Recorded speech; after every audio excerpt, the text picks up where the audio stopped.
Hello friends, welcome to your own channel civils तैयारी। आज के कॉम्प्रिहेंसिव न्यूज़ एनालिसिस में आप सबका स्वागत है। और सीएनए शुरू करने से पहले आज के डेली आंसर राइटिंग चैलेंज के क्वेश्चंस देख लेते हैं। पहला क्वेश्चन है, pandemic has exposed the major flaw in HDI due to a lack of emphasis on epidemic prevention element, justify. तो एचडीआई में महामारी की रोकथाम के तत्व की कमी को महामारी में ने प्रमुख दोष के रूप में उजागर किया है, इसे सही ठहराएं। तो हमें ये बताना है कि एचडीआई का जो हमने कॉन्सेप्ट बनाया है वो गलत है थोड़ा सा, क्योंकि यहाँ पर हमने एपिडेमिक प्रिवेंशन का एलिमेंट कुछ नहीं रखा है। और इसीलिए हम ये भी देखेंगे, रिसर्च में ये देखा गया था कि जिस भी कंट्री का एचडीआई हाई है वहाँ पर भी काफ़ी ज़्यादा प्रेवलेंस देखी गई है पैंडेमिक की। तो ये एचडीआई की एक कमी को दर्शाता है, तो इसे हमें सही ठहराना है। ये रिसर्च हमने ओआरएफ से ली है और वहाँ से हम इसका आंसर सॉल्व करेंगे आज। नेक्स्ट हमारा क्वेश्चन है, आज change in Chinese diplomacy from humble, seductive and persuasive to aggressive and unilateral can cause diplomatic isolation of the dragon. Comment. मतलब चीन की कूटनीति का विनम्र, मोहक और प्रेरक से परिवर्तित होकर आक्रामक और एक तरफा हो जाना ड्रैगन की कूटनीतिक एकांत का कारण बन सकता है, इसे हमें बताना है। तो अगेन दिस इज़ ये काफ़ी इंपॉर्टेंट है और इतना अच्छा आर्टिकल जो है चाइनीज़ की डिप्लोमेसी के एक पास से लेकर के अभी तक नहीं आया, तो काफ़ी अच्छा बन जाता है हमारे आईआर पॉइंट ऑफ व्यू से। द हिंदू की न्यूज़ में आज आया था, तो वहाँ से हम आज डिस्कशन करेंगे इसका। नेक्स्ट क्वेश्चन भी जीएस पेपर 2 का है। आईआर के आज 2 आर्टिकल्स आए थे। तो नेक्स्ट क्वेश्चन कहता है, terrorism as a policy of low intensity warfare by any state is a big threat to its own stability, explain.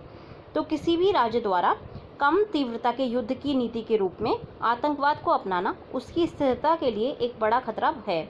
तो हमें ये समझाकर लिखना है। अगेन ये भी आपका आज द हिंदू से आया है, काफ़ी अच्छा आर्टिकल है और बहुत सारी चीज़ें जो पाकिस्तान की टेररिज्म की एक स्टेट पॉलिसी थी उसके बारे में बहुत सारी चीज़ों के लिए हमारी आंखें खोलता है। तो अगेन ये बहुत अच्छा आर्टिकल है, इसका भी आज हम डिस्कशन करेंगे। द हिंदू से ये लिया गया है। तो चलिए शुरू करते हैं। तो गाइस हमारा जो पहला क्वेश्चन है हमें इस वाले आर्टिकल से सॉल्व करना है, कोविड-19 रीथिंकिंग ह्यूमन डेवलपमेंट। यहाँ पे कोविड-19 के पैंडमिक ने बेसिकली क्या किया है कि हमारी जो कोर फाउंडेशंस थी, कोर जो कॉन्सेप्ट था ह्यूमन डेवलपमेंट का, जिसमें हम लॉन्ग और हेल्दी लाइफ की बात करते थे, उसको काफ़ी ज़्यादा इम्पैक्ट किया है। ना तो हमारी लाइफ जो अगर पैंडमिक से डील कर रहे होंगे तो ऑब्वियसली ना तो हेल्दी रह पाते हैं और ना ही लाइफ जो है लॉन्ग रह जाती है। तो ये एचडीआई के कॉन्सेप्ट के ऊपर सीधे एक अटैक किया है कोविड ने। अब अगर हम बात करें एचडीआई की, तो कहीं ना कहीं पैंडेमिक ने ये शो किया है कि एचडीआई का जो कॉन्सेप्ट है ये एफीमेरल है। Ephemeral means short living, temporary है। और हमने जो है काफ़ी बड़ी चीज़ों को इसमें इंक्लूड नहीं किया। उसमें सबसे बड़ी चीज़ है पैंडेमिक से लड़ने की एक क्षमता। अगर पैंडेमिक से लड़ने की क्षमता नहीं होगी तो ना तो हमारी लाइफ हेल्दी रह पाएगी, ना ही हमारी लाइफ लंबी रह पाएगी। तो एचडीआई का जो बेसिक कॉन्सेप्ट था हेल्दी और लॉन्ग लाइफ का, उसको सीधे सीधे जो है पैंडेमिक ने अटैक किया है। कोविड को हम एक वन ऑफ इवेंट के रूप में नहीं देख सकते। जैसे न्यूक्लियर वेपन्स एक विश्व की रियलिटी है, वैसे ही पैंडेमिक्स भी आगे आने वाले टाइम में एक रियलिटी रहेंगे। अभी ये श्योर नहीं है कि पैंडेमिक जो है कंटिन्यू करेगा अभी फ्यूचर में, या फिर ये इसकी इंटेंसिटी कम हो जाएगी या ज़्यादा होगी, इसके बारे में हम नहीं जानते कोविड के बारे में। पर इतना ज़रूर है कि बाकी पैंडेमिक्स धीरे धीरे पैंडेमिक्स एक रियलिटी बनते जाएंगे। जैसे जैसे हम क्लाइमेट चेंज कर रहे हैं, जितना ज़्यादा हम एनवायरनमेंट को डिस्ट्रॉय कर रहे हैं, जितना ज़्यादा हम एक क्लोज कांटेक्ट में आ रहे हैं एनिमल्स के, उतना ज़्यादा चांसेस बढ़ेगा एनिमल्स से जंप होने का, वायरस के जंप होने का एनिमल से ह्यूमन बीइंग में, और उतना ज़्यादा पैंडेमिक से को बढ़ जाएंगे, क्योंकि ये सारे जो है नोवेल वायरस होते हैं, नोवेल डिजीज़ेस होती हैं, नई डिजीज़ेस होती हैं, तो इनको काबू करने में काफ़ी ज़्यादा टाइम लग जाएगा। तो ऐसे में एक क्वेश्चन खड़ा होता है कि इतने साल से जो हमने ह्यूमन डेवलपमेंट गेन्स किए थे, उनको जो है किस तरह से रोका जा सके बिना शुरुआत से शुरू किए। मतलब अगर हम जो है ये पैंडेमिक इसी तरह से रैवेज करते रहे तो क्या होगा, ना तो लाइफ हेल्दी रह पाएगी, ना ही लॉन्ग रह पाएगी।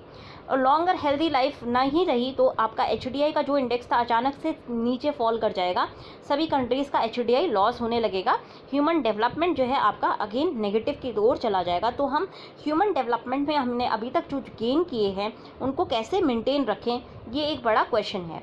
और तो अगर हमें आगे जो है मेंटेन करना है अपने HDI को, तो हमें एक और एलिमेंट अपने HDI में डालना होगा जिसका नाम होना चाहिए pandemic preparedness. Pandemic preparedness Nations को जज करेगा पब्लिक हेल्थ कैपेसिटी के ऊपर और गवर्नेंस के ऊपर कि इस तरह के इवेंट में कैसे कोई कंट्री जो है गवर्न करेगी, किस तरह से डील कर पाएगी। तो अगर हम उसको जो है अपने HDI के मेजरमेंट में ऐड कर देते हैं तो कहीं ना कहीं हम जो है बेटर तरीके से HDI को कैप्चर कर पाएंगे। HDI को कैसे डेवलप किया जाता है?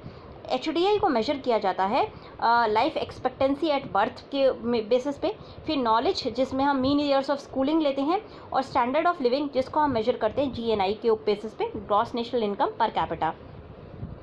तो ये जो है इकोनॉमिक ग्रोथ का एक मॉडल है जहाँ पर हम कहीं ना कहीं लोगों को क्या गेन हुआ इकोनॉमिक ग्रोथ से, उसको मेजर या कैप्चर करने की कोशिश करते हैं।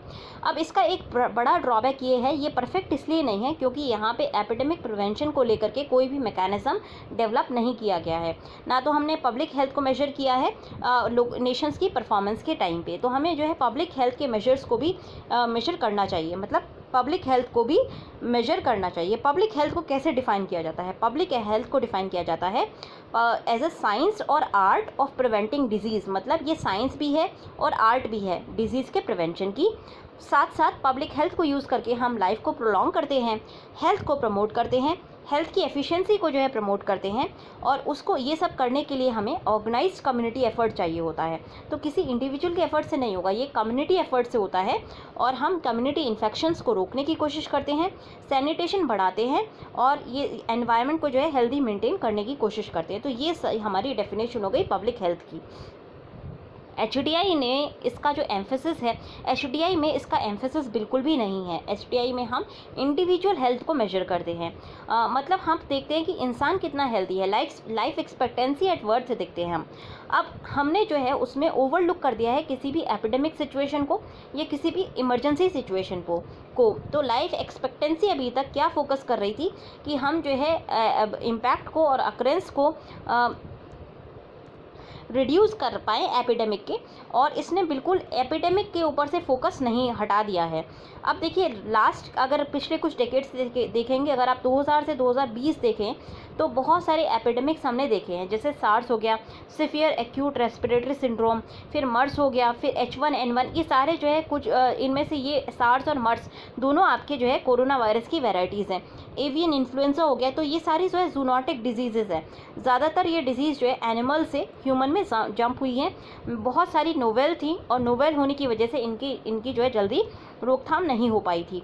तो इससे जो है अल्टीमेटली अब सबसे बड़ा जो क्राइसिस आया है वो कोविड का आया है, और इसीलिए हमारा जो एक मेजरमेंट होना चाहिए, एपिडेमिक मैनेजमेंट का भी मेजरमेंट होना चाहिए, क्योंकि ये पहला एपिडेमिक नहीं है और उसके बावजूद भी कंट्रीज़ काफ़ी अनप्रिपेयर्ड थी, चाहे वो अच्छी डेवलप्ड कंट्री हो चाहे अंडर डेवलप्ड कंट्री हो, सारी कंट्री कहीं ना कहीं एपिडेमिक मैनेजमेंट में पीछे रही है। ये चीज़ हम इस चार्ट से बेहतर तरीके से देख सकते हैं। देखिए जर्मनी में जो रैंक है कि उसमें HDI में वो चौथी है, पर जर्मनी में अगर आप इन्फेक्शंस देखेंगे तो 1 लाख से ऊपर इन्फेक्शंस हैं, डेथ ऑलमोस्ट 8000 के आसपास है। इसी तरह से अगर आप स्वीडन की बात करें तो स्वीडन की जो है 8वीं रैंक है HDI में, बट इसमें जो है 30 हज़ार के आसपास स्वीडन में इन्फेक्शंस थे कोविड के, और डेथ ऑलमोस्ट 3500 हुई। न्यूजीलैंड की अगर आप बात करें तो 14वां नंबर है इसका HDI में, बट न्यूजीलैंड में मात्र जो है 1503 इन्फेक्शंस थे और केवल 21 डेथ हैं। अब आप USA को देख लीजिए, USA की 15th पोजीशन है HDI में और 1.5 लाख से ज़्यादा केसेस हैं, 90,000 के आसपास जो है इसमें डेथ हो गई हैं। उसके अलावा यूके की अगर आप बात करेंगे तो यूके में ये आपका 15 लाख के आसपास केसेस हैं, 90,000 डेथ हुई हैं USA में। यूके की अगर बात करें तो यूके में अगेन 15वां रैंक है यूके का, और 2 लाख के आसपास इन्फेक्शन से 54,000 यहाँ पे डेथ हुई है, 34,000 यहाँ पे डेथ हुई हैं। साउथ कोरिया की अगर आप बात करते हैं, साउथ कोरिया का 22nd पोजीशन है HDI में, बट केवल 11,000 इन्फेक्शन है, 263 डेथ्स हैं। इसी तरह से इटली का आप देख लीजिए, 29वीं रैंक है, 2,25,000 इन्फेक्शन और 92,000 डेथ हो गई। साउथ अफ्रीका जिसकी 113th रैंक है एचडीआई में, वहाँ पे केवल 16,000 इन्फेक्शंस हैं, 206 डेथ हैं। वियतनाम जिसका काफ़ी पीछे पोजीशन है, 118वीं एचडीआई रैंक है, वहाँ पे देखिए एक भी डेथ नहीं है और 324 केवल कोविड के केसेस आए। इंडिया की अगर आप बात करें, इंडिया की 129th रैंक है, इंडिया में 1 लाख इन्फेक्शन हो गए और 3100 जो है डेथ्स हुई हैं। तो यहाँ से हमें देखने को ये मिलेगा कि जो रैंक है उसके बेसिस पे कोविड इन्फेक्शन का फैलना या डेथ साथ साथ कोरिलेट नहीं कर रही है। होना क्या चाहिए था कि अगर आपकी जो है रैंक अच्छी है एचडीआई की, इसका मतलब आपके पास एपिडेमिक प्रिपेयर्डनेस भी अच्छी होनी चाहिए थी, बट ऐसा नहीं नोटिस किया गया है। तो एचडीआई की शॉर्टकमिंग यहाँ से आती है सामने। ये ऑब्जर्व किया गया कि जो कंट्रीज़ थी जैसे Germany, Sweden, USA, Italy, UK, जो कि बहुत हाई रैंक करती हैं एचडीआई में, उनकी काफ़ी हाई लाइफ एक्सपेक्टेंसी है वर्ल्ड में, बट वो सबसे ज़्यादा वर्स्ट अफेक्टेड हुई हैं। 2 मई 2020 को इन कंट्रीज़ ने टॉप किया था चार्ट्स कोरोना वायरस की डेथ का पर मिलियन पॉपुलेशन पे। अगर आप एक ब्रीफ एनालिसिस करें इस स्ट्रेंज फिनोमेना का, जहाँ पे उनकी हेल्थ केयर फैसिलिटी काफ़ी अच्छी है, उसको स्ट्रेंथन भी किया गया है नॉर्मल टाइम में, इसलिए वहाँ पे हाई लाइफ एक्सपेक्टेंसी है, पर जो गेन्स थे उनके वो सारे जो है सिंगल केस ऑफ एपिडेमिक से सारे उनके केसेस जो भी गेन्स उन्होंने लिए थे एचडीआई से, वो सारे गेन्स ख़त्म हो गए हैं। और कुछ जो है आउटलायर्स भी हैं इसमें से, जैसे साउथ कोरिया और न्यूजीलैंड, दोनों की जो है रैंक एचडीआई में अच्छी है, पर दोनों में ही जो इन्फेक्शन का रेट था वो भी कम रहा और कोविड को डील करने की जो मेथड था उनका वो भी काफ़ी अच्छा रहा। तो अगर हम न्यूजीलैंड और साउथ कोरिया की बात करें, तो इनके जो मेथड्स और अप्रोचेस थे जो साउथ कोरिया और न्यूजीलैंड ने यूज़ किए, उसमें इन्होंने जो है इन्फेक्शन का लो रेट रखने के लिए और डेथ को जो है कम करने के लिए इन्होंने बहुत अच्छा मॉडल जो है यूज़ किया था, जिसको वर्ल्ड में रेप्लिकेट किया जाना चाहिए। एक दूसरी जो इनसे हाईलाइट है इस एनालिसिस की, वो ये है कि डेवलपिंग कंट्री जैसे वियतनाम, इंडिया, साउथ अफ्रीका, जिनकी काफ़ी लो रैंकिंग है एचडीआई में और मीडियोकॉन लाइफ एक्सपेक्टेंसी है, ज़्यादा अच्छी लाइफ एक्सपेक्टेंसी नहीं है, क्योंकि यहाँ पे एंडेमिक डिजीज़ काफ़ी ज़्यादा होती हैं। उन्होंने कोविड के इन्फेक्शंस को मैनेज कर लिया है ठीक से और डेथ रेट इनका लोएस्ट है वर्ल्ड के डेथ रेट के अकॉर्डिंग। तो इसका क्या कंक्लूजन हो सकता है? एक पहला कंक्लूजन ये हो सकता है कि एपिडेमिक को मैनेज करने के लिए ज़रूरी हमें जो है पैंडेमिक के टाइम में एक हेल्थ इमरजेंसी सिचुएशन को जो है रैंप अप करना होगा। दूसरी चीज़ क्या है, लो केस जो डिसीज़ का, ये इसलिए होता है क्योंकि हमने जो है स्टैंडर्ड ऑफ लिविंग को मेंटेन कर लिया, तो इसके कुछ मेरिट्स हैं, बट इसकी फ्लिप साइड भी है। तो मतलब नॉर्मल केसेस में क्या है कि आपने लो केसेस ऑफ डिसीज़ रखी हुई है नॉर्मल टाइम्स में, यूएसए की बात करें या यूके की बात करें, क्योंकि हमने स्टैंडर्ड ऑफ लिविंग बढ़ा दिया, बट उसका एक डिसएडवांटेज या एक जो है आपका फ्लिप साइड भी है। कंट्रीज़ जो हेल्थ सिस्टम को ग्रांटेड लेने लगती हैं, फॉर ग्रांटेड ट्रीट करने लगती हैं, हेल्थ सिस्टम में ज़्यादा खर्च नहीं करती और लोग भी फॉर ग्रांटेड जो है लेने लगते हैं क्योंकि उनकी हेल्थ ऑलरेडी अच्छी है। तीसरी चीज़ क्या है, विड्रॉल जो हो गया स्टेट का, क्योंकि लोगों की हेल्थ अच्छी है तो विड्रॉ करने लगा स्टेट प्राइमरी हेल्थ कैपेसिटी से, और वहाँ से क्या हुआ, प्राइवेटाइजेशन होने लगा हॉस्पिटल्स का, और इसी वजह से एसेंशियल सर्विस जैसे फूड, शेल्टर, हेल्थ फैसिलिटी, ये सारी चीज़ें बहुत ज़्यादा अफेक्ट हुई थी पैंडेमिक के टाइम पे। चौथा जो हम इससे कंक्लूजन निकाल सकते हैं वो ये है कि गवर्नमेंट का एक एक्टिव इंटरवेंशन चाहिए हेल्थ इमरजेंसीज़ को मैनेज करने के लिए, जब भी कोई पैंडेमिक हो या कोई भी जो है एपिडेमिक की सिचुएशन हो और उसका जो है पॉजिटिव इफेक्ट आता है। तो ऐसे में हमें ह्यूमन डेवलपमेंट को रीथिंक करना चाहिए और उसमें एक पैंडेमिक प्रिपेयर्डनेस का एलिमेंट डालना चाहिए। तो अगर हम इम्पैक्ट ऑफ पैंडेमिक का देखें एचटीआई पे, तो हम ये देखेंगे कि हाई मॉर्टेलिटी है उन कंट्रीज़ के में जहाँ पर एक लाइफ एक्सपेक्टेंसी भी ज़्यादा थी। तो ऐसे में हमें जो है एपिडेमिक मैनेजमेंट जो है इम्पॉर्टेंट एलिमेंट के रूप में एचटीआई में इंक्लूड करना चाहिए। तो एक नया इंडिकेटर हम एचटीआई में इंसर्ट कर सकते हैं जिसका नाम हो सकता है पैंडेमिक प्रिपेयर्डनेस। ये आज की नीड है। इस इंडिकेटर में हम 3 कोर वैल्यूज़ को डाल सकते हैं। पहली जो कोर वैल्यू होगी, पहला जो हम मेजरमेंट करेंगे वो देखेंगे policy response by government. Policy response by government मतलब कि गवर्नमेंट का किसी इमरजेंसी के टाइम में कैसा रिस्पांस है। गवर्नमेंट का रिस्पांस काफ़ी क्रिटिकल होता है। एक स्टेबल और कोहेरेंट अगर पॉलिसी गवर्नमेंट यूज़ करती है, एक्सपर्ट एडवाइसेस के बेसिस पे गवर्नमेंट अगर पॉलिसी बनाती है, साइंटिफिक अप्रोच के बेसिस पर अगर गवर्नमेंट पॉलिसी बनाती है, तो उससे जो आपका पब्लिक हेल्थ इमरजेंसी की सिचुएशन काफ़ी अच्छे से मैनेज हो जाती है। इसको हमने केरला के एग्जाम्पल से काफ़ी अच्छे से देखा है।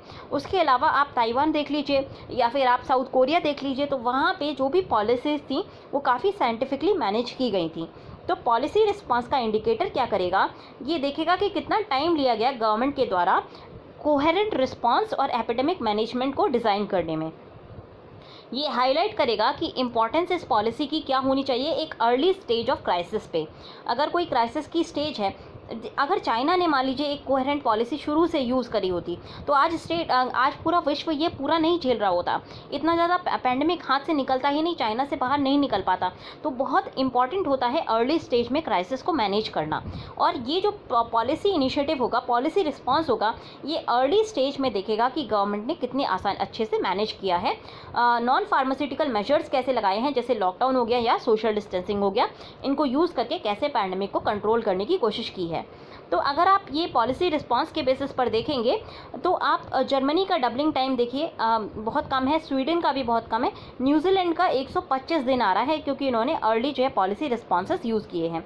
अगेन यूएसए को तो पता भी नहीं चल रहा, शायद 2-3 दिन होगा, यूके का भी काफ़ी लो है, कोरिया का 25 दिन है, इटली का अगेन काफ़ी हाई है, साउथ अफ्रीका हाई है, वियतनाम का ऑलमोस्ट 25 से 50 दिन के बीच में है, इंडिया का भी थोड़ा लो है। तो अगर हम देखें रेशियो ऑफ डबलिंग टाइम, तो कहीं ना कहीं ये पॉलिसी रिस्पांस के बेसिस पे कैलकुलेट किया जाता है। जितना हाई डबलिंग टाइम होगा उतना ज़्यादा अच्छा है आपकी फार्मास्यूटिकल इंटरवेंशन, जो भी गवर्नमेंट ने नॉन फार्मास्यूटिकल इंटरवेंशन लिए हैं जैसे लॉकडाउन और फिजिकल डिस्टेंसिंग, तो ये उतने अच्छे से आपने मैनेज किए हैं। फिगर 2 से अगर हम देखें तो हमें ये समझ में आएगा कि पॉलिसी रिस्पॉन्सेस कुछ कंट्रीज़ के काफ़ी इफेक्टिव थे, जैसे साउथ कोरिया हमने देखा, न्यूजीलैंड देखा और वियतनाम देखा। बाकी कुछ कंट्रीज़ के इतने अच्छे नहीं रहे। इवन इंडिया ने जहाँ पे नॉन फार्मास्यूटिकल जो इंटरवेंशन है काफ़ी अर्ली टाइम से लगाया हुआ है, फिर भी हम डबलिंग टाइम को काफ़ी कम नहीं कर पाए हैं। तो ये हमारा पॉलिसी एफिकेसी की एक कमी को दर्शाता है। नेक्स्ट हम देख सकते हैं measuring health infrastructure capability to deal with pandemics. तो दूसरा जो आपका पैंडमिक प्रिपेयर्डनेस का कोर एरिया होना चाहिए वो हेल्थ इंफ्रास्ट्रक्चर कितना मजबूत है या उसकी कितनी कैपेसिटी है पैंडमिक से डील करने की। तो ये क्रिटिकल फैक्टर होता है। और आपने इटली में देखा होगा कि इटली में कितनी बुरी तरह से हेल्थ इंफ्रास्ट्रक्चर क्लॉग हो गया था और विदस्टैंड नहीं कर पाया था पैंडमिक के प्रेशर को। तो ये अगर हमारा हेल्थ इंफ्रास्ट्रक्चर अच्छा है तो वो जो है उसके अंदर इतनी कैपेसिटी होगी कि वो एक पैंडेमिक या इमरजेंसी सिचुएशन को टैकल कर पाए। तो इसमें हमें देखना होगा कि प्रिवेंशन और क्योर और वैक्सीन्स, इसके साथ साथ आपका बेडिंग रिक्वायरमेंट, आपके जो है बाकी सर्जिकल मास्क हो गए, वेंटिलेटर्स हो गए, इसमें आपकी कैसी कैपेबिलिटी है, ये चीज़ें हम मेजर करेंगे इस वाले में। करंट पैंडेमिक में अगर हम देखें तो नेशंस ने अपने आप को मतलब अगर आप देखेंगे ये नॉर्मली क्या होता है, कुछ नेशंस जो है वो ऐसे प्रदर्शित होते हैं, उनके यहाँ पे state of the art health infrastructure होता है, इवन उनको जो है कम देखा गया, उनमें जो है कमी आई थी फार्मास्यूटिकल्स की, टेस्टिंग कैपेसिटी की कमी आई थी, क्रिटिकल मेडिकल इक्विपमेंट जैसे कि वेंटिलेटर हो गया, पीपीई हो गया, मास्क हो गया, इनकी कमी जो है देखी गई थी। और सिचुएशन काफ़ी ख़राब थी कुछ कंट्रीज़ के लिए जैसे यूएसए, इटली और फ्रांस के लिए। तो जो लो केस हैं एपिडेमिक डिजीज़ के, वहाँ पे जो है इम्प्रूव्ड स्टैंडर्ड ऑफ लिविंग होने की वजह से उन्होंने जो है हेल्थ इंफ्रास्ट्रक्चर ऐसा बनाया था जहाँ पे क्रिटिकल थिंग्स जैसे ventilator, PPEs, mask, medical equipments, इन सब की कमी थी। और इसीलिए उनके पास जो है पैंडेमिक से डील करने की इमरजेंसी सिचुएशन में उनके पास कैपेबिलिटी नहीं थी। तो इसीलिए उनको क्या करना पड़ा, चाइना से और इंडिया से और ताइवान और बाकी कंट्री से ये सारे क्रिटिकल इंफ्रास्ट्रक्चर को इंपोर्ट करना पड़ा था। तो ये जो प्रपोज इंडिकेटर होगा ये एसेस करेगा इन क्रिटिकल डेफिशिएंसीज को हेल्थ केयर इंफ्रास्ट्रक्चर की नेशंस में, जिससे कि हम आगे आने वाले पैंडेमिक इवेंट्स को एसेस कर सकें कि क्या कैपेबिलिटी है हॉस्पिटल्स की, करंट कैपेसिटी क्या है, कम्युनिटी क्लिनिक्स कितने हैं, नर्सिंग होम्स कितने हैं, कितनी आसानी से वो सर्च केसेस अगर बढ़ जाते हैं 10,000 से ज़्यादा हो जाते हैं तो कितनी आसानी से वो डील कर पाएंगे।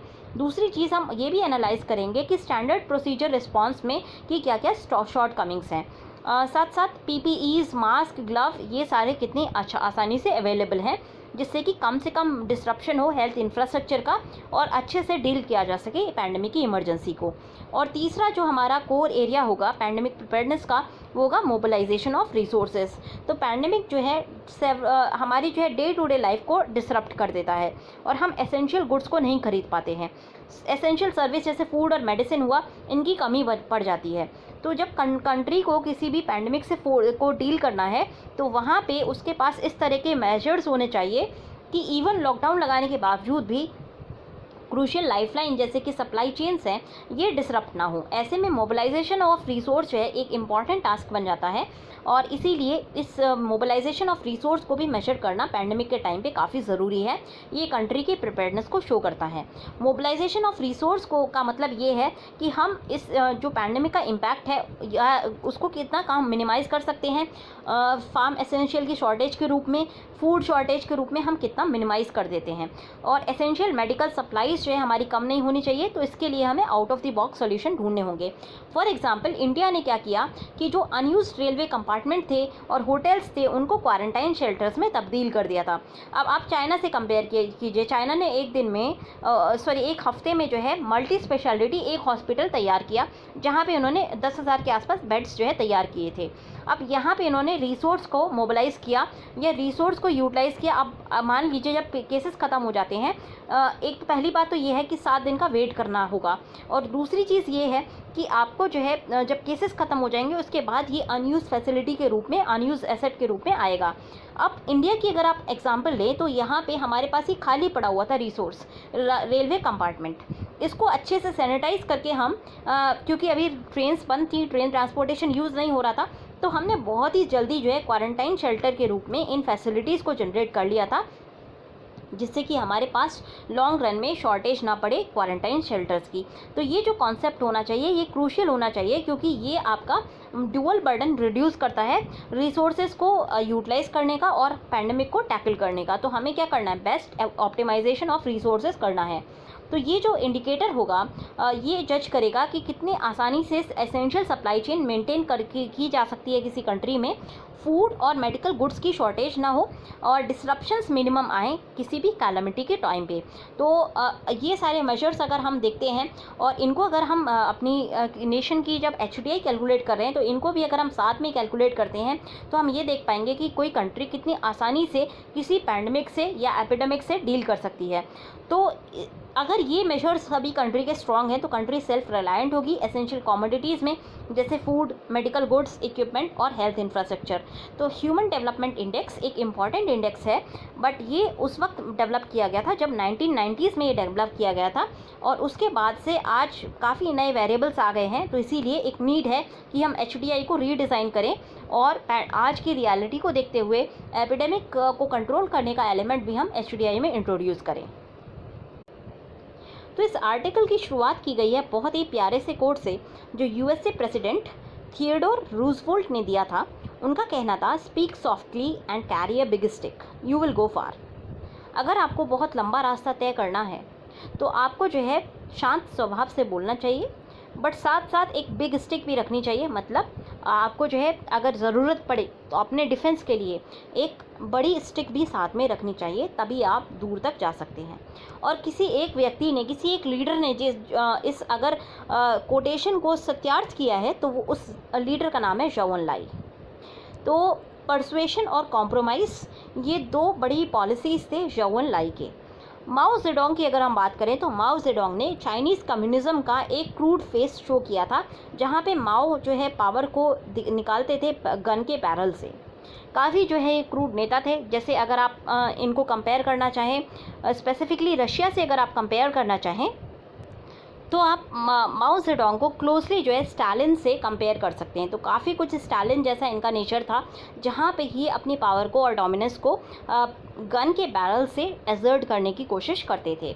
ज़ाओ ने क्या किया, ज़ाओ ने जो है कोशिश की थी कि अपने ओपोनेंट्स को सीड्यूस करें वर्ड्स और जेस्चर्स से, और सारा जो उनका एक मेन मोटिव था वो नेशनल सेल्फ इंटरेस्ट को बढ़ावा देने का था। इनका जो बात करने का तरीका था वो एक मूवी स्टार या ओपेरा स्टार की तरह था। काफ़ी एलिगेंट थे, आप यहाँ से इनका फ़ोटो भी देख सकते हैं। काफ़ी एलिगेंट तरीके से ये बात करते थे, शांत तरीके से बात करते थे, लीडरशिप की पोजीशन नहीं लेने की कोशिश करते थे, दूसरों को जो है साथ साथ का रिस्पेक्ट देते थे। बट एक चीज़ जो कभी कम नहीं होती थी वो था नेशनल सेल्फ इंटरेस्ट को प्रोपेगेट करना। तो इनकी जो एक चार्म थी वो इनकी एलिगेंस से आती थी, इनके कम इनके जो है मृदुभाषी होने से और कम बोलने से इनकी एलिगेंस आती थी। और ये सारा जो है परसुएशन को यूज़ करने की कोशिश करते थे, जितना हो सके उतना परसुएट करने की कोशिश करते थे लोगों को, और हार्डली जो है स्टिक को यूज़ करते थे। बट ऐसा नहीं है कि इन्होंने स्टिक को यूज़ नहीं किया।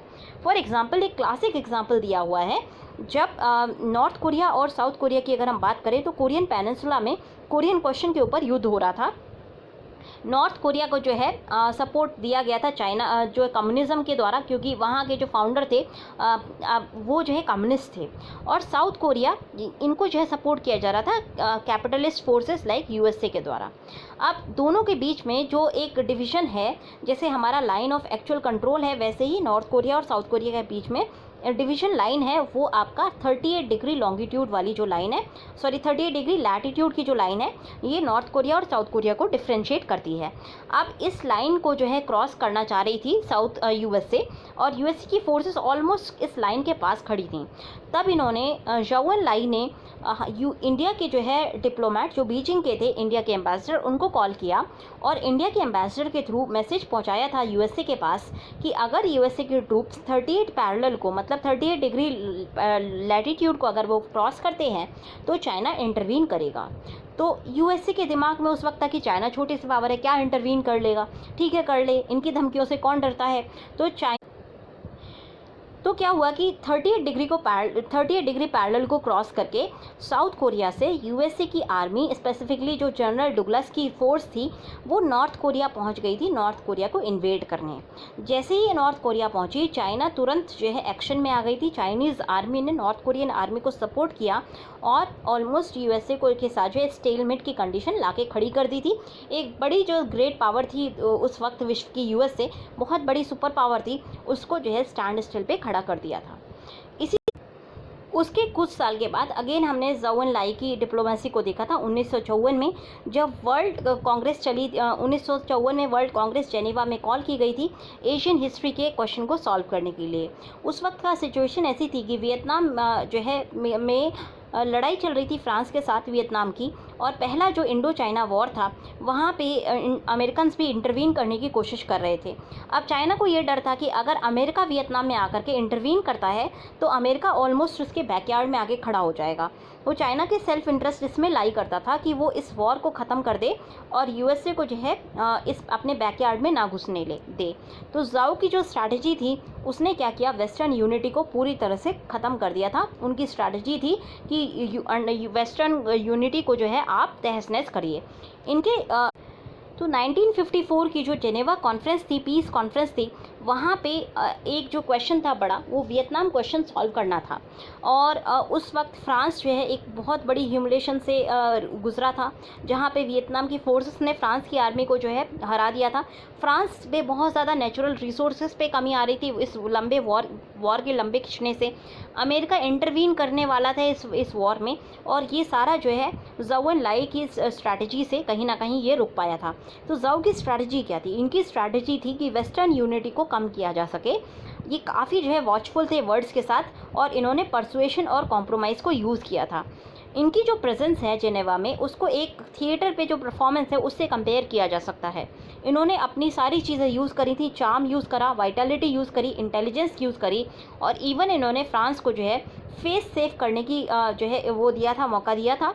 और वियतनाम से जो अभी युद्ध हार के आए थे, जहाँ पे इनकी बैटल हुई थी डीएन बिन फू में, वहाँ पे फ्रांस की आर्मी बहुत बुरी तरह से हार गई थी। तो ऐसे में फ्रांस को जो है अपना फेस सेव करने का मौका देने के लिए चाइना के ज़ाओ एनलाई फ्रांस के प्राइम मिनिस्टर प्रेरी मेंडेस से जो है मिलने गए थे और पीस को सिक्योर करने गए थे। और तब जो है वियतनाम को 17th पैरेलल पे 2 हिस्सों में बांट दिया गया था, एक कम्युनिस्ट था और एक आपका अगेन कैपिटलिस्ट वाला वियतनाम था। तो वियतनाम का क्वेश्चन 1954 से शुरू होता है, जहाँ पे ज़ाओ एनलाई ने एक बहुत बड़ी लीडरशिप रोल निभाया था बिना सामने आए हुए। जब ये पीस कॉन्फ्रेंस शुरू हुई थी, उस वक्त यूएस के सेक्रेटरी जॉन फॉस्टर ड्यूलिस ने कहा था कि चाइना का जो कम्युनिस्ट रेजीम है उसको जेनेवा में इसलिए नहीं बुलाया गया है कि वो ऑनर किया जा सके, बल्कि इसलिए बुलाया जा रहा है जिससे कि कम्युनिज्म का जो डोमिनियन है उसको कहीं ना कहीं रिड्यूस किया जा सके, कंट्रोल किया जा सके।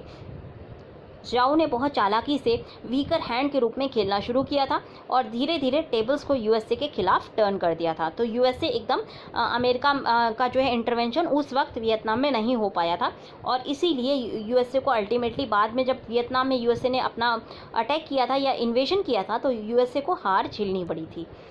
एक साल के बाद मतलब 1955 की अगर आप बात करें तो अगेन एक एफ्रो एशियन कॉन्फ्रेंस हुई थी बांडंग मतलब आपका ये आपका इंडोनेशिया में है। यहाँ पे भी जाओ ने सेम टैक्टिक यूज़ करी थी।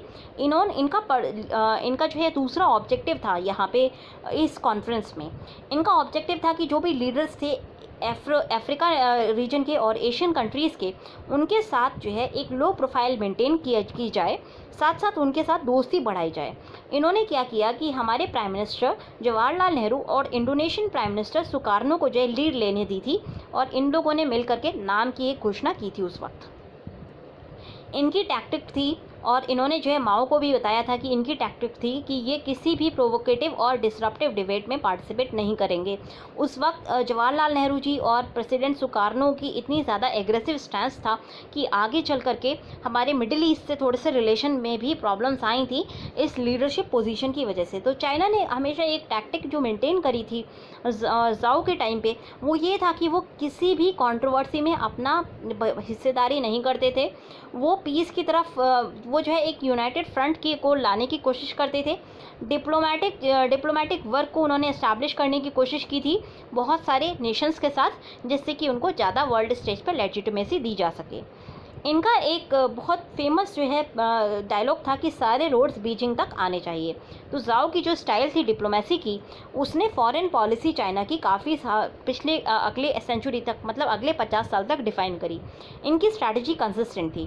पहली चीज़ क्या थी, आइसोलेशन को अवॉइड करना है, सॉलिडारिटी बिल्ड करनी है, भाईचारा जो है बिल्ड करना है बाकी कंट्रीज़ के साथ, और वेस्ट को डिवाइड करना है। 3 पॉइंट्स पे इनकी स्ट्रैटेजी टिकी हुई थी। इनकी स्ट्रैटेजी को एक साथ मिला के यूनाइटेड फ्रंट कहा गया है, जहाँ पे जो मेन थ्रेट है, फॉर एग्जांपल अगर यूएसए है तो यूएसए को आइसोलेट करना है बाकी सभी कंट्रीज़ के साथ एक यूनाइटेड फ्रंट मिला के।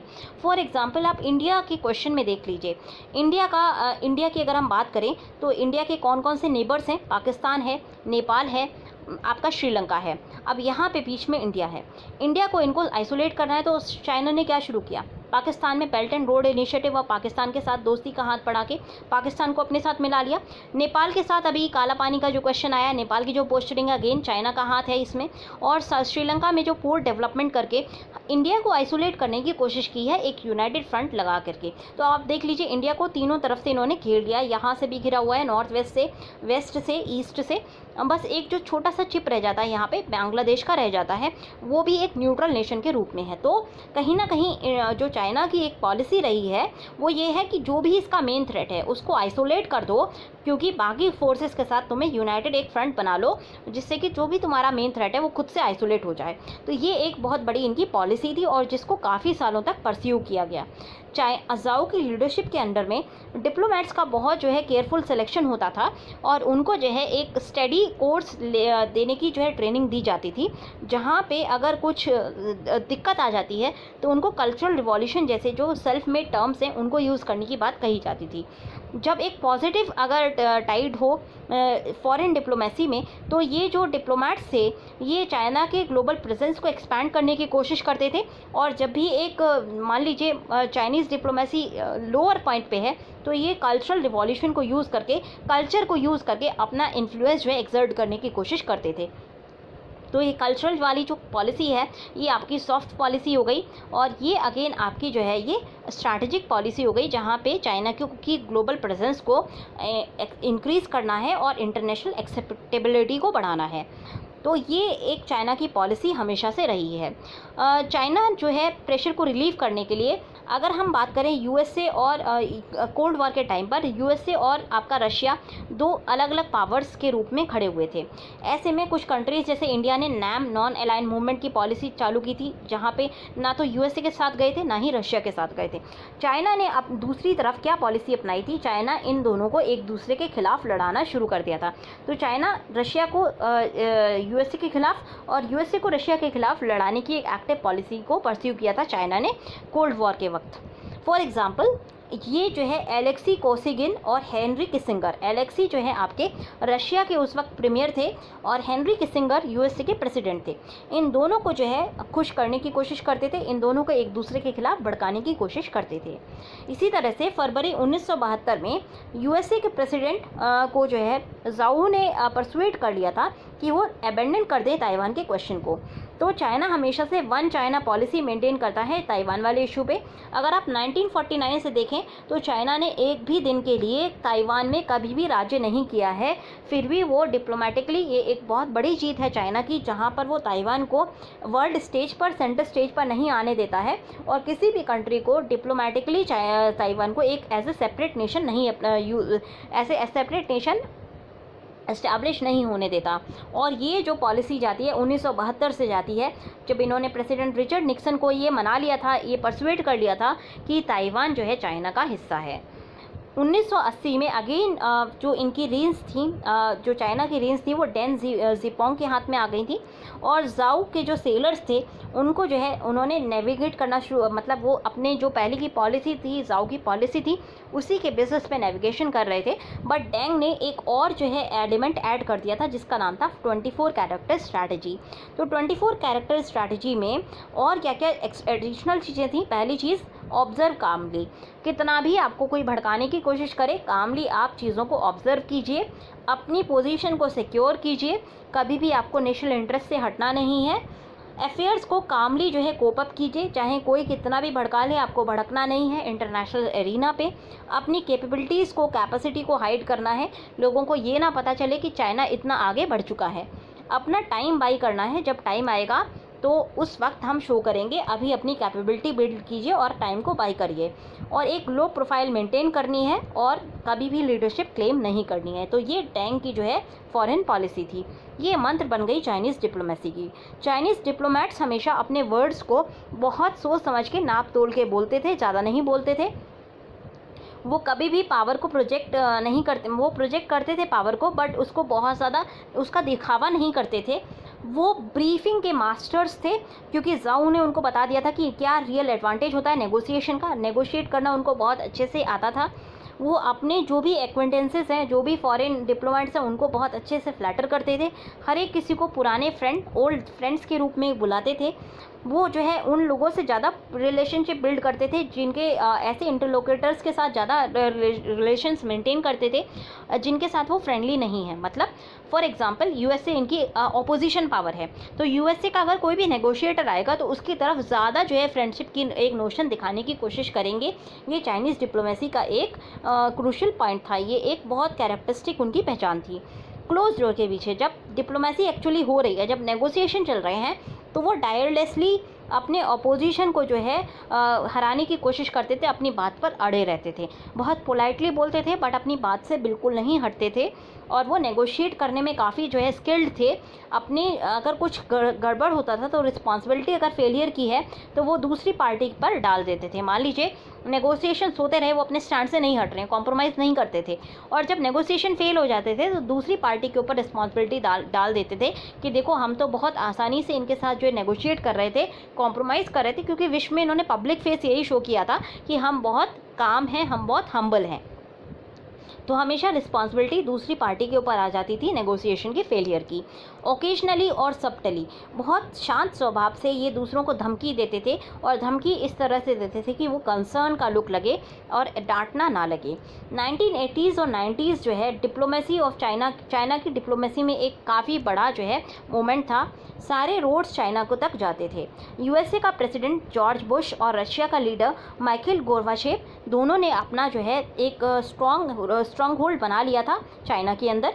उन्होंने अपने रिलेशंस को नॉर्मलाइज कर दिया था, बॉर्डर सेटल कर दिए थे, डिस्प्यूट जो थी रशिया के साथ बॉर्डर डिस्प्यूट उसको सेटल कर लिया था, और लोगों के जो है इन्होंने रशिया और यूएसए दोनों के जो हार्ट्स हैं उनको जीतने की कोशिश की थी चाइना ने, जनरल फाइनेंशियल हेल्प देके।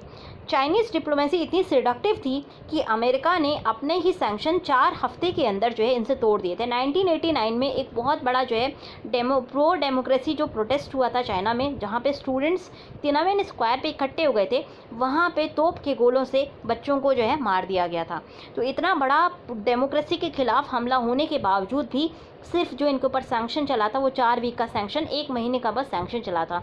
उसको आप कंपेयर कीजिए आज के टाइम में जो सैंक्शंस है ईरान पे, कितने टाइम से यहाँ ईरान के ऊपर सैंक्शंस लगे हुए हैं। तो इतना ज़्यादा जो है डिप्लोमेसी का ये आप सक्सेस ही देखेंगे चाइना की, कि इतने बड़ा कांड करने के बावजूद भी ये आसानी से इंटरनेशनल कम्युनिटी की स्क्रूटनी से निकल आए थे। न केवल वो, 2000 में इवन यूएसए और यूरोपियन यूनियन ने चाइना को जो है WTO के रजीम में लाने के लिए बहुत ज़्यादा डिप्लोमेसी की थी, और WTO में यूरोपियन यूनियन और यूएसए की एक साझी कोशिशों की वजह से ही चाइना WTO में आ गया था। Even though it was not a market economy ना होने के बावजूद भी चाइना को जो है WTO में एक टेबल मिली थी, और ये सब लोगों ने सोचा था कि चाइना मार्केट इकॉनमी में कन्वर्ट हो जाएगा। बट हुआ क्या? अब आज के टाइम में अगर आप देखेंगे तो ये जो जो पुरानी जो इनकी हाई लेवल था डिप्लोमेसी का, उससे दूर होता हुआ चाइना नज़र आया है। डेंग 1997 में एक्सपायर हो गए थे, और चाइना उसी तरह से प्रॉस्पर किया जैसे डेंग ने इमेजिन किया था। चाइना ने एक सेंटर स्टेज ले ली थी वर्ल्ड डिप्लोमेसी की। सारे जो डिप्लोमेट्स थे वो चाइना के साथ एक अच्छा रिलेशन एस्टैब्लिश करने की कोशिश कर रहे थे। सभी कंट्रीज़ जो है चाइना में भाग रही थी, सभी कंट्रीज़ का इन्वेस्टमेंट चाइना के अंदर था। तो चाइना एक सेंटर स्टेज बन गया था डिप्लोमेसी का, और यहाँ से सारे शिप्स जो है निकलना शुरू करते थे। एक जनरेशन के बाद अगर हम आज की बात करें तो आज के जो डिप्लोमेट्स हैं उनको इंग्लिश की नॉलेज है, और वो करियरिस्ट माइंडसेट के हैं। वो जो है अपने जो भी एंकर्स जाओ और डेंग ने ले डाउन किए थे, जो भी एक पॉलिसी ले डाउन की थी डिप्लोमेसी की, उसको कहीं ना कहीं छोड़ते हुए नज़र आ रहे हैं।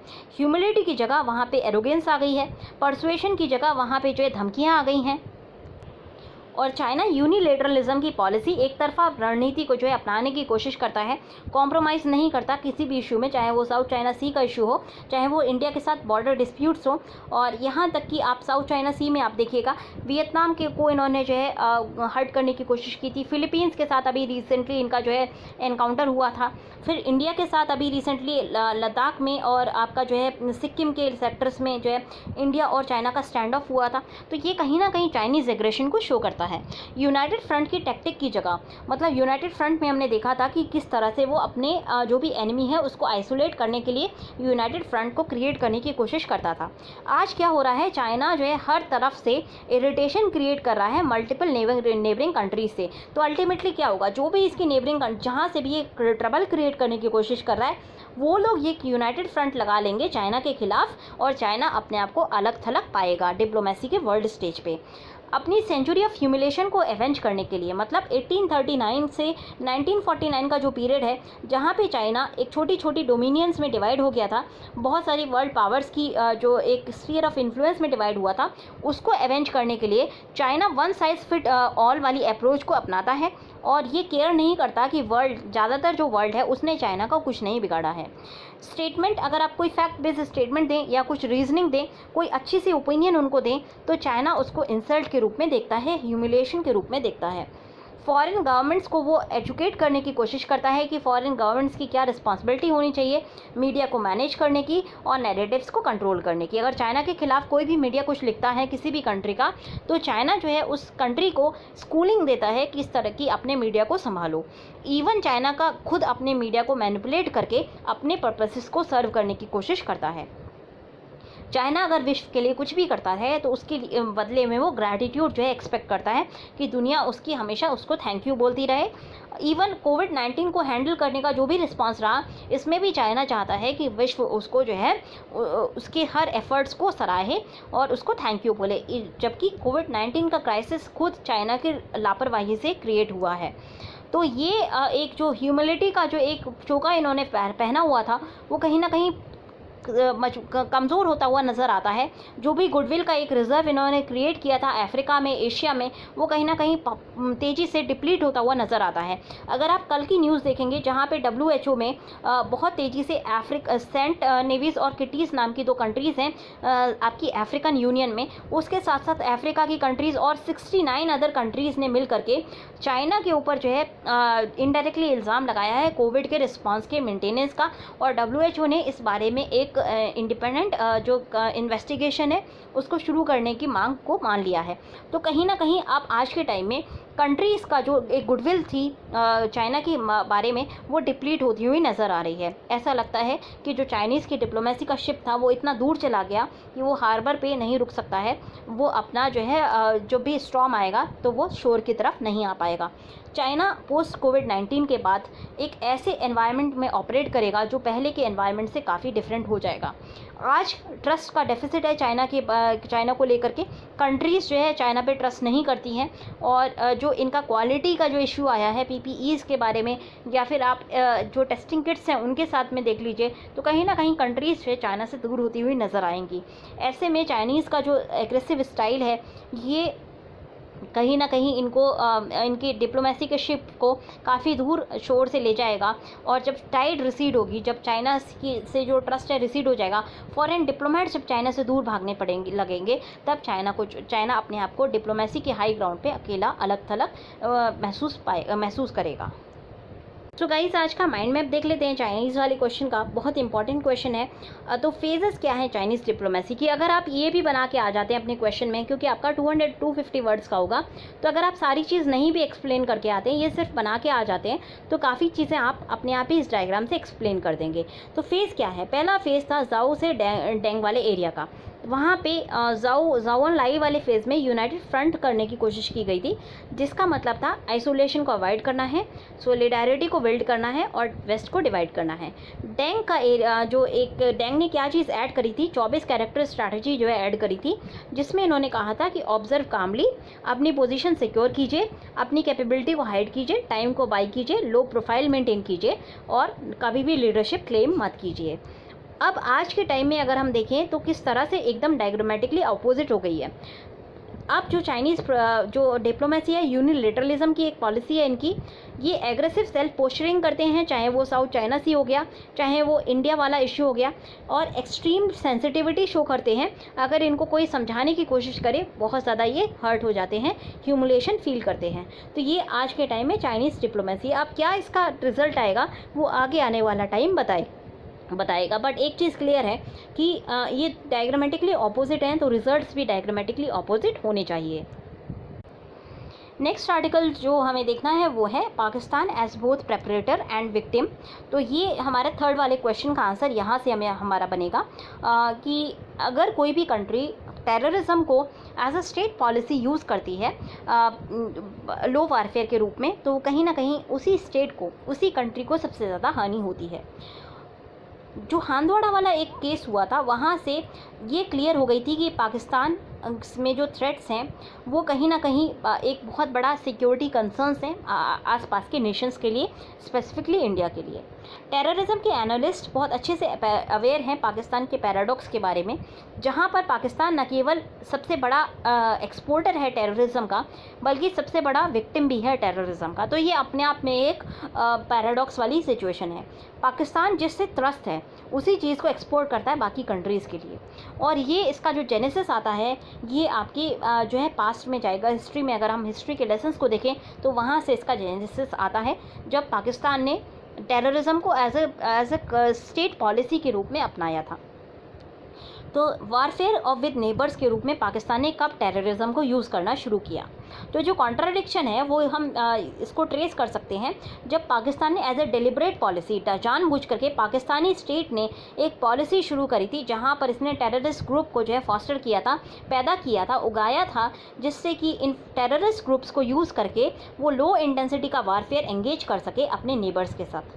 पाकिस्तान का पहला ऐसा ऑपरेशन जो है अफ़गानिस्तान में हुआ था, जब अफ़गानिस्तान में ज़ाहिर शाह की गवर्नमेंट को ओवरथ्रो कर दिया था दाऊद खान के द्वारा 1973 में, और इसको फिर इंटेंसिफाई कर दिया गया था यूएस के कॉपरेशन के साथ और सऊदी अरबिया की कॉपरेशन के साथ जब 1978 में मार्क्सिस्ट कूप हुआ था, तो मार्क्सिस्ट मतलब रशिया ने जो है इन्वेड करने की कोशिश की थी अफ़गानिस्तान को।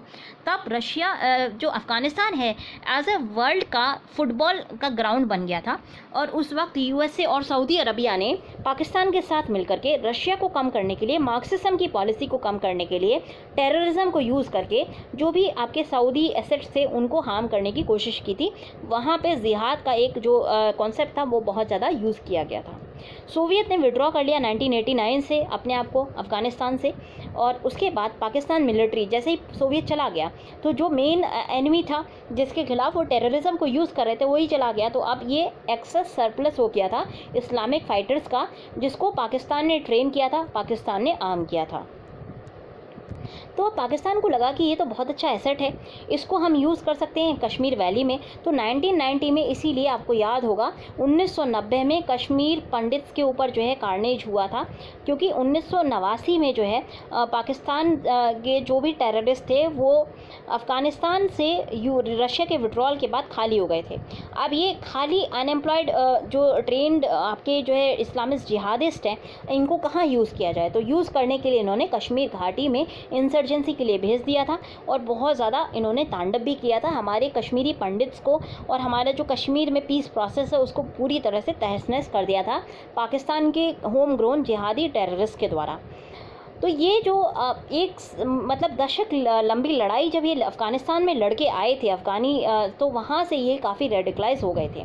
जो भी इस्लामिक टेररिस्ट थे, जो इस्लामाबाद ने जो है ग्रो अप किए थे, वो काफ़ी ज़्यादा रेडिकलाइज हो गए थे अफ़गानिस्तान में अपने एक्सपीरियंस के दौरान। और इवन उन्होंने न केवल कश्मीर में जो है टेररिज्म शुरू कर दिया, उन्होंने पाकिस्तानी पॉपुलेशन के ऊपर भी टेरर एक्टिविटीज़ करनी शुरू कर दी थी। अब आप देखिए, ये अगर आप एक मॉन्स्टर, एक दैत्य को खड़ा करेंगे, तो दैत्य का हमेशा काम क्या होता है? गलत काम करना। वो गलत तरफ ही जाएगा, आप कितना भी उसको ट्रेन कर दीजिए। आपने फाइटिंग तो ट्रेन कर दिया, आपने उनको आर्म्स दे दिए, आपने उनको लड़ना सिखा दिया, बट आपने उनको मॉरलिटी नहीं दी है और डिसिप्लिन नहीं दिया है, तो वो आपके खिलाफ भी खड़े होंगे। तो ये जो रेडिकलाइज फाइटर्स थे, ये पाकिस्तानी पॉपुलेशन के खिलाफ खड़े हो गए थे। स्पेसिफिकली इन्होंने नॉर्थ वेस्ट फ्रंटियर प्रोविंस, वहाँ पे जो है टेरर एक्टिविटीज़ करनी शुरू कर दी थी, और पंजाब में टेरर एक्टिविटीज़ करनी शुरू कर दी थी। इससे क्या हुआ, पाकिस्तान के अंदर सेक्टेरियन डिविजन्स हो गए शियाज़ और सुन्नीज़ के बीच में।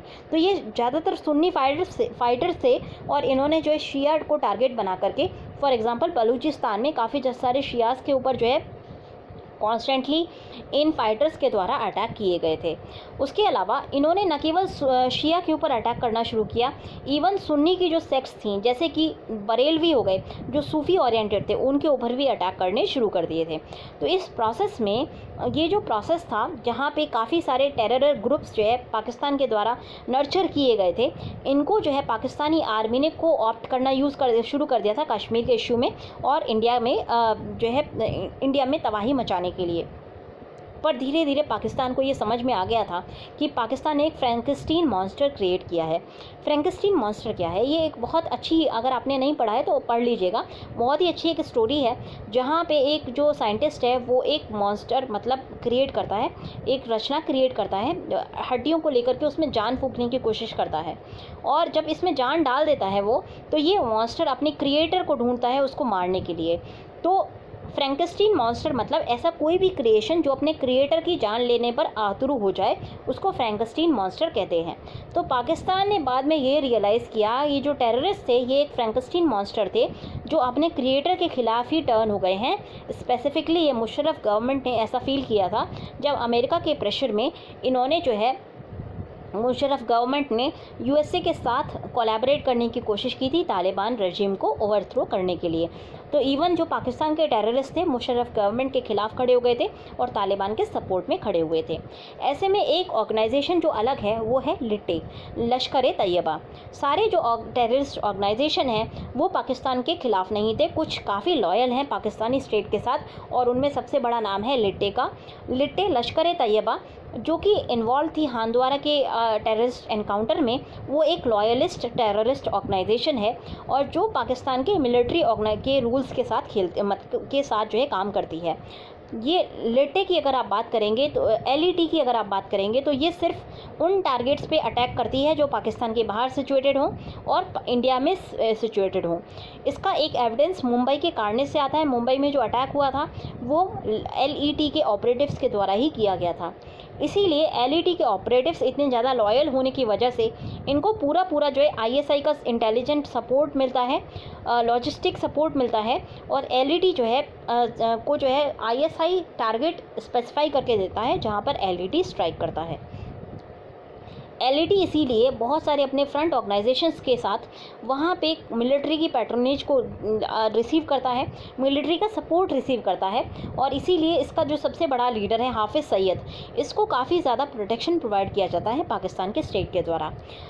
हाफिज़ सईद की अगर आप बात करेंगे तो ये एक UN रिकॉग्नाइज्ड टेररिस्ट है और USA ने इसके ऊपर $10 मिलियन की जो है इनामी राशि लगाई हुई है। उसके बावजूद भी हाफिज़ सईद को काफ़ी ज़्यादा प्रोटेक्शन मिलता है पाकिस्तान के अंदर और रिसेंटली तक मतलब अभी तक भी FATF की ब्लैकलिस्टिंग के डर की वजह से ही हाफिज़ सईद को 11 साल की एक प्रिजन में डाला गया है। और ये खुद भी अपने आप में सिर्फ ये मतलब दिखावा है, प्रिजन नहीं, वहाँ पे उसको सारी फैसिलिटीज़ दी जा रही हैं। दुनिया को गुमराह करने के लिए इसको जो है अरेस्ट किया गया है, जबकि इनको जो है पूरा सपोर्ट पाकिस्तान के स्टेट के द्वारा दिया जाता है। आप बैड टेररिस्ट की बात करते हैं पाकिस्तान में, तो पाकिस्तान जो है LET को गुड टेररिस्ट के रूप में देखता है, जो कि पाकिस्तान की जो टेरर पॉलिसी है, पाकिस्तान की जो इंडिया का जो पॉलिसी है उसको आगे प्रोपाउंड करने में हेल्प करता है। बाकी कुछ टेररिस्ट ऑर्गेनाइजेशन है जिनको Pakistan as a bad terrorist देखता है, जिसमें नाम है तहरीक-ए-तालिबान पाकिस्तान TTP। TTP की अगर आप बात करेंगे तो इसकी जो एफिनिटी है वो तालिबान से है और TTP के जो एफिलिएट्स हैं इन्होंने काफ़ी ज़्यादा बैटल्स करी हैं पाकिस्तानी आर्मी के साथ, स्पेसिफिकली फाटा में और NWFP जो खैबर पख्तूनवा है वहाँ पे बहुत सारी इनकी बैटल्स हुई हैं पाकिस्तानी आर्मी के साथ। LET और जैश-ए-मोहम्मद दोनों ही जो ऑर्गेनाइजेशंस हैं ये इंडिया को टारगेट करते हैं। और TTP की बात करें तो TTP जो है इंडिया को टारगेट नहीं करता, TTP पाकिस्तान की आर्मी के साथ जो है लड़ाइयाँ करता है। अब दूसरा एक टेरर ऑर्गेनाइजेशन है जैश-ए-मोहम्मद JEM। तो लश्कर-ए-तैयबा और जैश-ए-मोहम्मद दोनों इंडिया को टारगेट करते हैं, बट अगर हम जैश-ए-मोहम्मद और लश्कर-ए-तैयबा की बात करें तो दोनों में काफ़ी ज़्यादा डिफरेंसेस हैं। लश्कर-ए-तैयबा काफ़ी प्रैक्टिकल अप्रोच लेता है और जैश-ए-मोहम्मद काफ़ी आइडियोलॉजिकल अप्रोच लेता है। जैश-ए-मोहम्मद बहुत ज़्यादा कट्टरवादी अप्रोच लेता है। जैश-ए-मोहम्मद अपनी आइडियोलॉजी के इंस्पिरेशन देवबंदी के एक्सट्रीम फॉर्म से निकालता है और जो भी अगर देवबंदी की फ़िलॉसफी में बिलीव नहीं करता उसको वो इस्लाम कंसिडर नहीं करते। जैश-ए-मोहम्मद के ऑपरेटिव्स उनको जो है सच्चा मुस्लिम कंसिडर नहीं करते हैं और उनको जो है टारगेट करते रहते हैं, उनको जो है लेजिटिमेट टारगेट अटैक का जो है के रूप में देखते हैं। जैश-ए-मोहम्मद के जो काफ़ी कट्टर फैंस हैं, काफ़ी कट्टर ऑपरेटिव्स हैं, वो न केवल शियाज़ के ख़िलाफ़ अटैक करते हैं, बरेलवीज़ के ख़िलाफ़ अटैक करते हैं, बल्कि पाकिस्तानी स्टेट को भी अपना दुश्मन समझते हैं और पाकिस्तानी मिलिट्री के ऊपर भी अटैक करते रहते हैं। लश्कर-ए-तैयबा दूसरे हाथ पर मुस्लिम्स को किसी भी सेक्ट का हो उसको जो है बिलीवर के रूप में देखते हैं और इसीलिए उनके ऊपर अटैक का टारगेट नहीं करते हैं। कोई भी अगर नॉन मुस्लिम है तो उसको जो है टारगेट करते हैं, मुस्लिम एरियाज़ को वो टारगेट नहीं करते। लश्कर-ए-तैयबा अपनी जो आइडियोलॉजिकल इंस्पिरेशन है वो अहल-ए-हदीस से निकालता है, जो कि पाकिस्तान की मुस्लिम पॉपुलेशन का एक बहुत छोटा सा हिस्सा है, इसीलिए ये सेक्टेरियन कॉन्फ्लिक्ट में एंगेज नहीं कर सकता। उसके अलावा जो लश्कर-ए-तैयबा के मेंबर्स हैं वो सूफ़ी ओरिएंटेड बरेलवी से भी आते हैं और देवबंदी से भी आते हैं, इसीलिए लश्कर-ए-तैयबा में ज़्यादा टॉलरेंस है सेक्टेरियन फैक्टर्स को लेकर के और इस्लामिक थियोलॉजिकल बैटल्स में ये पार्टिसिपेट नहीं करता है। इसका प्राइमरी गोल पॉलिटिकल है और उसमें से सबसे बड़ा इसका गोल है कि इंडिया को कश्मीर से बाहर निकालना है। ये जो ऑब्जेक्टिव है लश्कर-ए-तैयबा का, ये पाकिस्तान की मिलिट्री के साथ अच्छे से जेल करता है, इसीलिए लश्कर-ए-तैयबा और हाफिज़ सईद को पाकिस्तानी एस्टैब्लिशमेंट के द्वारा काफ़ी फेवर किया जाता है। इस पूरे नैरेटिव से एक चीज़ क्लियर हो जाती है कि पाकिस्तान ने काफ़ी सारे टेरर ग्रुप्स को जन्म दिया था जिससे कि उसके पर्पस को सर्व किया जा सके। दूसरी चीज़ ये है कि पाकिस्तान की जो एबिलिटी थी इन टेरर आउटफिट्स को कंट्रोल करने की वो काफ़ी अनइवन है। कुछ टेरर आउटफिट्स जैसे लश्कर-ए-तैयबा इसको वो आसानी से कंट्रोल कर पाता है, बाकी टेरर आउटफिट्स जैसे TTP हो गया या जैश-ए-मोहम्मद हो गया, इनको वो अच्छे से कंट्रोल नहीं कर पाता है और इसीलिए कुछ जो टेरर ऑर्गेनाइजेशंस हैं वो अपने क्रिएटर के खिलाफ ही खड़े हो जाते हैं और इसीलिए पाकिस्तान को भी टेरर का विक्टिम होना पड़ता है। इससे ये फैक्ट एस्टैब्लिश हो जाता है कि टेरर आउटफिट्स को स्टेट ऑब्जेक्टिव के रूप में यूज़ करना बहुत ही रिस्की बिजनेस है और वो कभी भी प्रोपोर्शन के बाहर ब्लो कर सकता है और इसको प्रेडिक्ट नहीं किया जा सकता। इसके काफ़ी नेगेटिव कॉन्सिक्वेंसेस हो सकते हैं और इवन जो स्टेट है, मतलब जो कंट्री है, उसी की स्टेबिलिटी पे काफ़ी बड़ा क्वेश्चन मार्क खड़ा हो सकता है। तो ये एक बहुत पूरा हमारा सेट आंसर है जिसको हम यूज़ कर सकते हैं। लास्ट वाला जो पार्ट है इसको एज ए कंक्लूजन भी यूज़ कर सकते हैं और एज एन इंट्रोडक्शन भी हम यूज़ कर सकते हैं। तो आज के डिस्कशन में इतना ही। अगर आपको पसंद आया हो तो लाइक करना ना भूलें। Thanks a lot and have a good day.